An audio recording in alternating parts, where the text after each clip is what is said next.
Not every hand placed on your head in prayer is carrying a blessing. Some hands carry manipulation, some carry spiritual contamination, and some carry agendas that have absolutely nothing to do with God's will for your life. And yet, you stood there, you closed your eyes, you said, Amen, and you received it all without ever questioning who was pouring into your spirit. 1 John 4:1 gives one of the most urgent warnings in the New Testament. Dear friends, do not believe every spirit, but test the spirits to see whether they are from God. Most Christians apply this verse to preaching and teaching. Very few apply it to prayer, especially when someone is praying directly over them. And that blind spot has caused more spiritual damage than most believers are willing to admit. Today, 5 types of people you should never allow to pray over you. And there is a real chance you have already let one of them in. Person 1. Never let someone living in unrepentant sin pray over you. This is not about judging someone's past. It is about discerning someone's present. Every believer sins, and every one of us falls short. The grace of God covers our failures when we come to Him with genuine repentance. This is not about perfection, but there is an enormous difference between a person who struggles with sin and fights against it, and a person who has made peace with their sin and has no desire to change. Think about a man named Victor, charismatic, well-spoken, whose prayers always sounded beautiful and powerful. People loved having him pray over them, but those who knew him personally knew he was living a double life. Publicly spiritual, privately unrepentant, in a serious ongoing sin he had no intention of addressing. Something felt deeply unsettled watching him place his hands on young believers and pray boldly over their lives. It was not jealousy. It was not judgment. It was discernment. Isaiah 59:2 makes this principle painfully clear. Your iniquities have separated you from your God.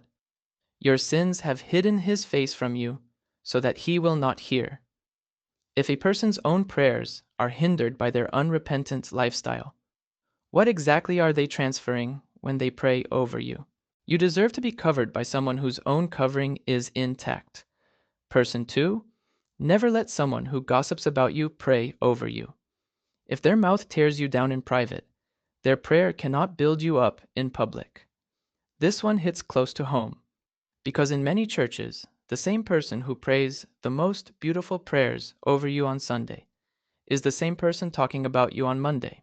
We accept this because we separate the two acts, as if the person praying and the person gossiping are two different people. They are not. Think about a woman named Sandra, who opened her heart in a small group, sharing her deepest prayer requests with people she trusted. Weeks later, she discovered those same requests, things she had confided in tears, were being shared as conversation over coffee. The person who prayed most tenderly over her was the same person spreading her story. James 3:10-11 demolishes any excuse for this. Out of the same mouth come praise and cursing, my brothers and sisters. This should not be. Can both fresh water and salt water flow from the same spring? The answer is no. If someone's mouth produces poison about you during the week, it cannot produce blessing over you on the weekend. The spring does not change based on the day. Before you allow someone to pray over your marriage, your children, your finances, your health, ask yourself honestly, does this person speak about me with the same respect when I am not in the room? Person 3, never let someone with a controlling spirit pray over you. This is the most spiritually dangerous type on this list, because it disguises itself perfectly inside the language of prayer. Some people pray over you not to release God's will, but to impose their own. Think about a leader who prayed over a young couple in a church setting. On the surface, the prayer sounded powerful and authoritative, but listening carefully, something was wrong. The prayer was not asking God what he wanted for this couple. It was telling the couple what the leader wanted, using God's name as the authority.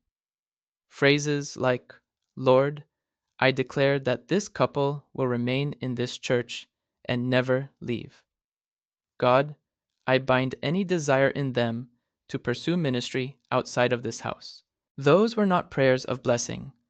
Those were chains of control, disguised as intercession. Galatians 5:1 warns us clearly. It is for freedom that Christ has set us free. Stand firm then, and do not let yourselves be burdened again by a yoke of slavery. If someone's prayer over you leaves you feeling trapped, obligated, guilty, or spiritually bound to their agenda, that was not a prayer from God. That was a yoke from a person who has confused their authority with God's authority. You have every right and every biblical responsibility to reject a prayer that seeks to control your life rather than surrender it to God. Person 4. Never let someone who does not genuinely know God pray over you. This is not about someone new in their faith. New believers often pray the most powerful, raw, genuine prayers because they have not yet learned to perform. This is about something very different. A person who has no real relationship with God whatsoever, yet positions themselves in spiritual authority to pray over others. In some churches, people have earned titles, positions, and platforms not because of their walk with God, but because of their social status, financial contribution, or simply how long they have been around. And because of that position, they are invited to pray over people as if their words carry spiritual weight. But position without relationship is empty authority. Think about the 7 sons of Sceva in Acts 19. These men tried to use the name of Jesus to cast out a demon, but they had no personal relationship with him. And the evil spirit responded with one of the most chilling lines in all of Scripture. "Jesus I know, and Paul I know about, but who are you?" Then it overpowered all 7 of them. That story is not just about exorcism. It is about the danger of operating in spiritual authority that does not belong to you. When someone who does not genuinely walk with God prays over you, their words have no backing. They are writing spiritual checks from an account that is completely empty. Matthew 7:22-23 gives a sobering warning.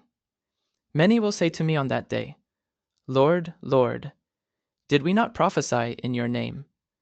Then I will tell them plainly, 'I never knew you.'" Knowing about God and knowing God are 2 entirely different things. Make sure the person laying hands on you actually knows him, not just knows about him. Person 5. Never let someone motivated by pride pray over you. This is the most subtle type on this list, because from the outside, it looks exactly like genuine spiritual authority.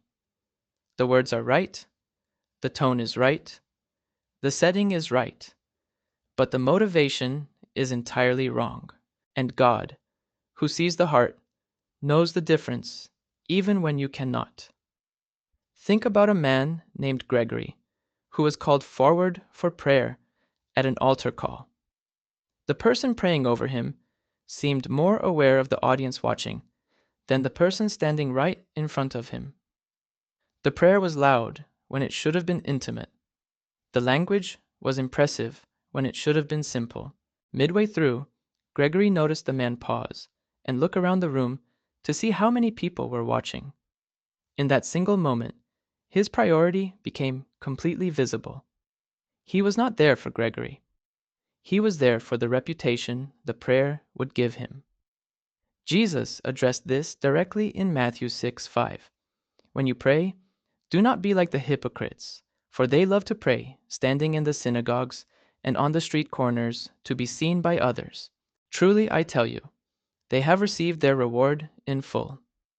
A prayer motivated by pride has already spent its entire reward on the approval of man. There is nothing left to deposit into your spirit. If someone's prayer over you feels more like a performance for the room than a conversation with God, you are not obligated to receive it. A prayer that was never truly meant for you carries nothing for you.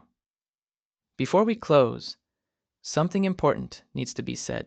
This message is not about becoming suspicious of every person who offers to pray for you. The body of Christ is filled with genuine, loving, Spirit-filled believers who carry the real authority of God in their prayers. When a righteous person prays over you with pure motives and a clean heart, that prayer carries power that can change your life, your family, and your future. James 5:16 confirms this. The prayer of a righteous person is powerful and effective. That word righteous is not there by accident. It tells us that the spiritual condition of the person praying directly affects the power of the prayer being prayed. So do not stop receiving prayer. Start receiving it with discernment. Before you bow your head and close your eyes, open your spiritual eyes. Ask God to show you who genuinely carries His authority and who is operating from a place that has nothing to do with His will for your life. Your spirit is the most valuable thing you carry. It deserves the same protection you would give to your home, your children, or your finances. Do not hand the keys to anyone who has not been vetted by the Holy Spirit. Father, protect our spirits from every wrong covering.